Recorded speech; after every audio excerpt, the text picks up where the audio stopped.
Hello नमस्कार दोस्तों। G20 की मीटिंग समाप्त हो गई। इस G20 मीटिंग के दौरान भारत ने अपने आर्थिक और राजनीतिक हितों को साधा, लेकिन इसमें सबसे बड़ा जो रिजल्ट भारत के लिए निकल के आया वह था भारत, मिडिल ईस्ट और यूरोप के बीच बनने वाला इकोनॉमिक कॉरिडोर। इस इकोनॉमिक कॉरिडोर से भारत को बहुत फायदा होने वाला है। इस इकोनॉमिक कॉरिडोर के 3 अर्थ दिखाई दे रहे हैं। पहला, भारत की अर्थव्यवस्था का सुधार होगा। दूसरा, चीन के कर्ज के जाल में फंसते जा रहे देशों को फायदा मिलेगा। और तीसरा, चीन के बेल्ट रोड इनिशिएटिव को यहां पर झटका लगने वाला है। तो आज हम फिर शुरू करते हैं।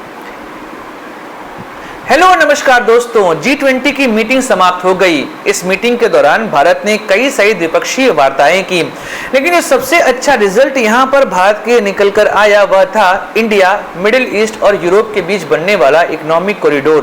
दोस्तों, आज के वीडियो में इसी विषय पर चर्चा करेंगे कि आखिर यह इकोनॉमिक कॉरिडोर है क्या, इससे भारत को क्या फायदा होगा, कैसे इसे बेल्ट रोड इनिशिएटिव के विकल्प के तौर पर देखा जा रहा है। अभी हाल के दिनों में तुर्की के राष्ट्रपति ने आपत्ति दर्ज कराई कि आखिर उनको इस इकोनॉमिक कॉरिडोर में क्यों शामिल नहीं किया गया और इटली ने अपने आप को BRI से क्यों अलग कर लिया। सही चर्चा करेंगे आज के इस वीडियो में। तो फिर नमस्कार दोस्तों, मैं हूं सुधांशु और आप देख रहे हैं द स्वदेश।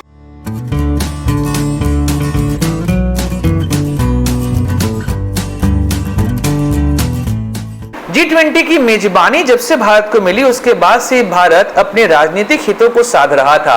भारत ने इस G20 मीटिंग का उपयोग किया अपने राजनीतिक और आर्थिक हितों को साधने के लिए। कई सारे देशों के साथ भारत ने इस दौरान द्विपक्षीय वार्ताएं की, लेकिन जो इकोनॉमिक कॉरिडोर का यहाँ पर बात हुआ, इस इकोनॉमिक कॉरिडोर का फायदा भारत, मिडिल ईस्ट, यूरोप और अमेरिका को होगा। ऐसे में आर्थिक जानकार ये कह रहे हैं कि इस इकोनॉमिक कॉरिडोर का भारत को फायदा सबसे अधिक होने वाला है, क्योंकि यह इकोनॉमिक कॉरिडोर 6000 किलोमीटर का होगा, जिसकी शुरुआत भारत के मुंबई से होगी। इसमें रेल मार्ग और समुद्री मार्ग दोनों शामिल होंगे। अगर यहाँ पे ध्यान से देखा जाए तो इस इकोनॉमिक कॉरिडोर के माध्यम से भारत अपना सामान यूरोप लगभग 40% कम समय में भेज सकता है। ऐसे में जानते हैं कि आखिर भारत इस इकोनॉमिक कॉरिडोर से क्या क्या फायदा उठा सकता है और भारत के लिए यह इकोनॉमिक कॉरिडोर क्या महत्व रखता है। अगर हम पहले बिंदु पर आए तो पहला बिंदु है भारत और अमेरिका के संबंध। जी हाँ, भारत और अमेरिका के संबंध सुधरते चले आए हैं। 2008 में जब भारत और अमेरिका के बीच में न्यूक्लियर डील साइन हुई थी, उसके बाद से ही भारत अमेरिका का सबसे बड़ा इकोनॉमिक पार्टनर बन चुका है। और अमेरिका को भी पता है कि अगर एशिया में कोई देश चीन के विस्तारवादी नीति को काउंटर कर सकता है तो वह भारत ही है। ऐसे में अमेरिका और भारत के हित एक जगह पर मिलते हैं। अगर आप देखेंगे तो अमेरिका ने एशिया पैसिफिक कॉन्सेप्ट को बदला है और अमेरिका ने इसे अब इंडो पैसिफिक कहना शुरू कर दिया है। अगर आप देखेंगे इस पूरे मैप में तो यहाँ पर जो रेड वाला आपको लाइन दिखाई दे रही है वो चाइना का one belt one road initiative है। वहीं पर अगर आप देखेंगे तो एक क्वाड बन रहा है जहां पर USA, ऑस्ट्रेलिया, इंडिया और जापान शामिल हैं। देखिए, क्वाड बनाने के पीछे सबसे बड़ी पॉलिसी है वो चाइना के साउथ चाइना सी पॉलिसी को काउंटर करना है। चाइना के साउथ चाइना सी पर क्लेम करने की वजह से इस पूरे पैसिफिक रीजन में अशांति का माहौल बना हुआ है। Philippines, Japan, Taiwan, south Korea, Cambodia, Vietnam, ये सभी देश चाइना के इस साउथ चाइना सी पे क्लेम करने का विरोध कर रहे हैं। इसके अलावा भारत को भी पता है कि अगर हमें जापान से ट्रेड करना है तो इसी माध्यम से जाना पड़ेगा। तो ऐसे में USA को पता है कि ऑस्ट्रेलिया, जापान और इंडिया, इन तीनों की समस्याएं चाइना से चल रही हैं। ऐसे में क्वाड यहां पर एक बहुत बड़ा रोल प्ले करेगा चाइना पे दबाव बनाने का। दूसरी जो बात यहां करते हैं वह है कि भारत को यूरेशिया जाने के लिए पाकिस्तान से बहुत बड़ी समस्या हो रही थी, क्योंकि बिना पाकिस्तान के भारत यूरेशिया जा नहीं सकता था। इधर भारत और ईरान के संबंध भी सुधर रहे हैं। भारत ने ईरान में चाबहार पोर्ट बनाया है, जिसके माध्यम से वह काबुल होते हुए यूरेशिया जाते हैं। लेकिन जब अमेरिका ने प्रतिबंध लगाए तो भारत की यह आर्थिक गलियारे में समस्या उत्पन्न हो गई। ऐसे में ईरान से संबंध भी सुधरे हैं और भारत UAE, सऊदी अरेबिया और जॉर्डन के माध्यम से एंट्री कर सकता है यूरेशिया में। ऐसे में पाकिस्तान की इस पॉलिसी को भी भारत अच्छे तरीके से काउंटर कर सकता है। इसके अलावा भारत को एक और फायदा यहाँ पर होगा, वो है चीन का one belt one road initiative. आखिर यह पूरा प्रोजेक्ट क्या है, पहले BRI को समझते हैं। देखिए BRI है क्या, चाइना का बेल्ट रोड इनिशिएटिव प्रोग्राम है क्या, पहले इसको समझते हैं। देखिए चाइना का यह मास्टर प्लान है जिसके माध्यम से चाइना अपनी विस्तारवादी नीति को यहाँ पर बढ़ाने का प्रयास कर रहा है। 2013 में चीन के राष्ट्रपति शी जिनपिंग ने कजाकिस्तान और इंडोनेशिया के दौरे के दौरान इसकी घोषणा करी। ऐसे में जब उन्होंने इस घोषणा किया तो इस घोषणा में उन्होंने 2 प्रोग्राम लॉन्च किए। अगर आप देखेंगे तो पहला जो यहाँ पर रूट मैप है उसे कहते हैं सिल्क रूट इकोनॉमिक बेल्ट। यह एक जमीनी रूट है जिसके माध्यम से चीन अपने आप को एशिया, रूस और यूरोप से जोड़ता है। यह वही सिल्क रूट है जो एंशिएंट समय में चाइना से इटली जाया करती थी। एक और रूट बनाया गया जिसको कहा गया मैरीटाइम सिल्क रूट। इसके माध्यम से एक समुद्री रूट तैयार किया गया जो हिंद प्रशांत और अरब सागर से यूरोप को जोड़ता है। ऐसे में इसमें कई सारे अफ्रीकी देश भी शामिल हैं। देखिए जो यहाँ पर one belt one road initiative programme है इसी को बाद में BRI कहा गया। अब अगर देखेंगे तो BRI का प्रयोग चाइना कैसे कर रहा है।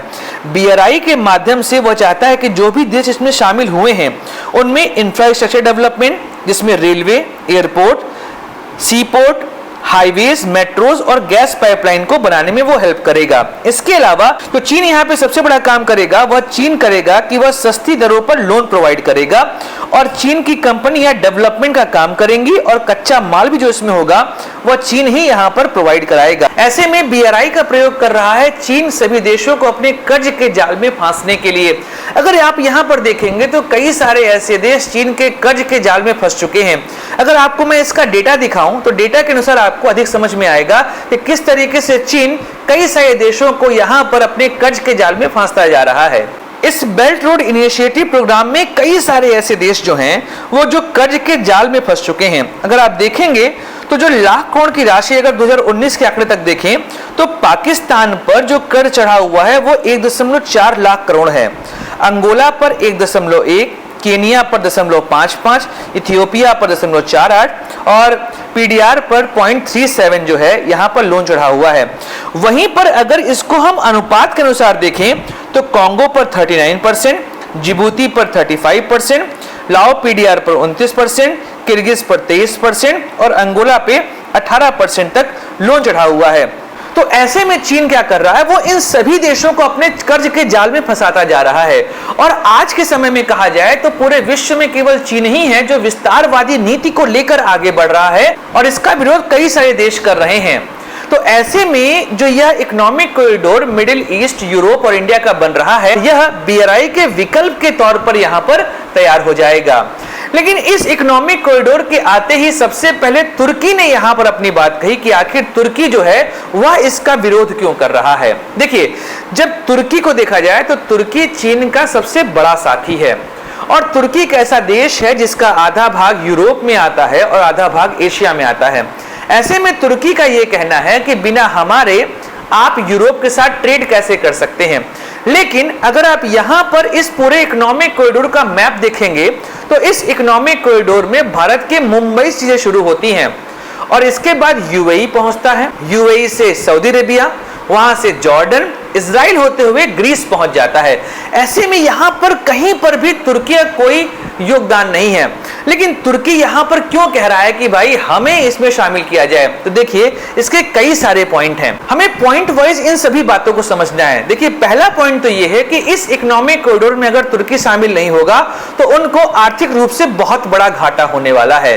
जी हाँ, क्योंकि इसमें भारत जैसी इकोनॉमी शामिल है जो विश्व की 5वीं सबसे बड़ी इकोनॉमी है और जिस तरीके से यहाँ की अर्थव्यवस्था बढ़ रही है आगे आने वाले समय में ये और बड़ी इकोनॉमी बन जाएगी। ऐसे में तुर्की को पता है कि अगर भारत के द्वारा यह पूरा ट्रेड रूट कंट्रोल किया जाएगा तो ऐसे में भारत का साथ वह देगा। इसी वजह से आपने देखा होगा कि तुर्की ने भारत का संयुक्त राष्ट्र में परमानेंट मेंबर के तौर पर भी आने का समर्थन कर दिया है। यह पूरे तरीके से इस इकोनॉमिक कॉरिडोर में शामिल होने की बात दर्शाता है। अगला जो यहाँ पर मुद्दा है वह ये है कि तुर्की चीन के इतना निकट है, ऐसे में देश जो हैं वो चाहते नहीं कि तुर्की इसमें शामिल हो, क्योंकि तुर्की के शामिल होने का मतलब ये है कि चीन का इनडायरेक्टली फॉर्म में इसमें इन्फ्लुएंस जो है वो शुरू हो जाएगा। ऐसे में कोई देश नहीं चाह रहा है कि चीन का इन्फ्लुएंस यहां पर शुरू हो जाए। इस वजह से भी तुर्की को यहां पर शामिल नहीं किया जा रहा है। इसके अलावा आप देखेंगे कि इस दौरान जो पूरे मिडिल ईस्ट की पॉलिसी, अगर आप अरबियन पेनिनसुला को देखेंगे तो अरबियन पेनिनसुला में स्थिरता लाने का भी प्रयास किया जा रहा है इस इकोनॉमिक कॉरिडोर के माध्यम से। वहां पर आप देखेंगे कि यूएई और इजराइल के बीच में तो राजनयिक संबंध शुरू हो गए हैं, लेकिन सऊदी अरेबिया और इजराइल के बीच संबंध शुरू नहीं हुए हैं। लेकिन इस इकोनॉमिक कॉरिडोर में सऊदी अरब और इजराइल दोनों शामिल हो गए हैं। ऐसे में आप देखेंगे कि तुर्की G20 का सदस्य है, लेकिन इजराइल नहीं है। अगर इस इकोनॉमिक कॉरिडोर के माध्यम से यह देश कोशिश करेंगे इजराइल को G20 में लाने की, इसके अलावा सऊदी अरब और इजराइल के बीच संबंध भी अच्छे होंगे। इधर तुर्की का यह सोचना है कि वह आने वाले समय में वापस से मुस्लिम ब्रदरहुड का हेड बन जाएगा, क्योंकि ऐसे समय में अभी तुर्की को कोई अपना हेड नहीं मान रहा है, वो वापस से उसी ऑटोमन अंपायर वाले ख्वाब में चल रहे हैं।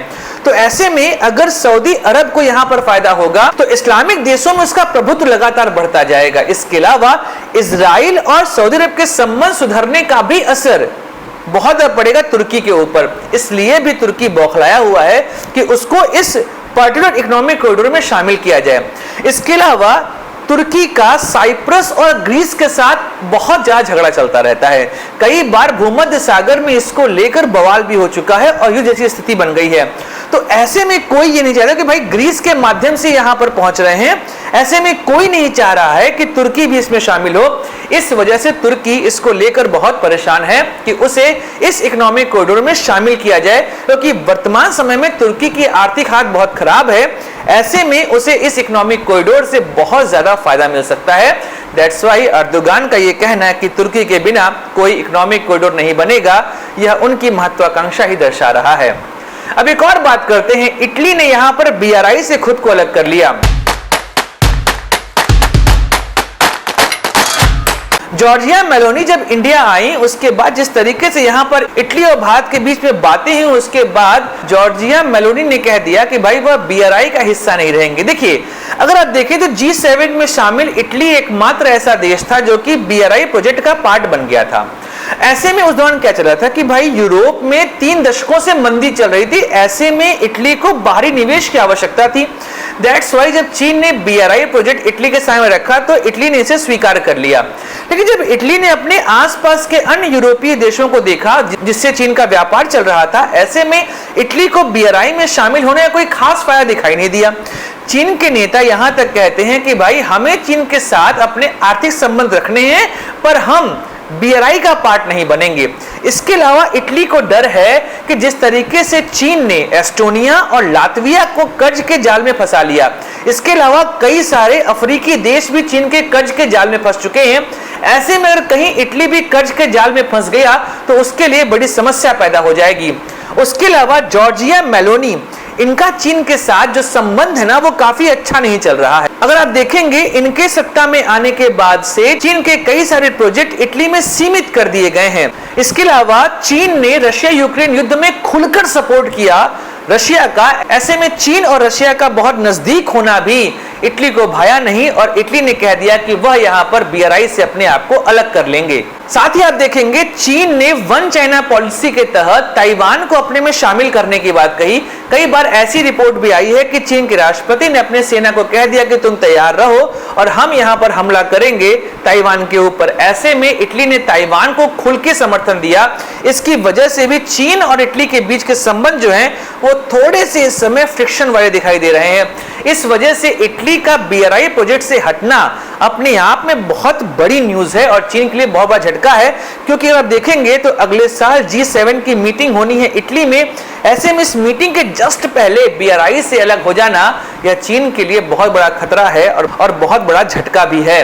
तो दोस्तों यहां पर हमने इस पूरे इकोनॉमिक कॉरिडोर को समझा कि आखिर इकोनॉमिक कॉरिडोर क्या है और सबके हित यहां पर क्या क्या है, जिसकी वजह से यह पूरा मुद्दा यहां पर खड़ा हुआ है। लेकिन इस इकोनॉमिक कॉरिडोर का अगर किसी को सबसे बड़ा फायदा होगा तो वह भारत है। तो ऐसे में भारत इस पूरे इनिशिएटिव प्रोग्राम को लेकर चलेगा और अपने आर्थिक हितों की यहां पर पूर्ति करेगा। तो दोस्तों आज का वीडियो यहीं पर समाप्त करते हैं, मिलेंगे अगले वीडियो में। तब तक इजाजत अपने दोस्त सुधांशु को लाइक करिए, सब्सक्राइब करिए और शेयर करिए चैनल को। जय हिंद, वंदे मातरम, भारत माता की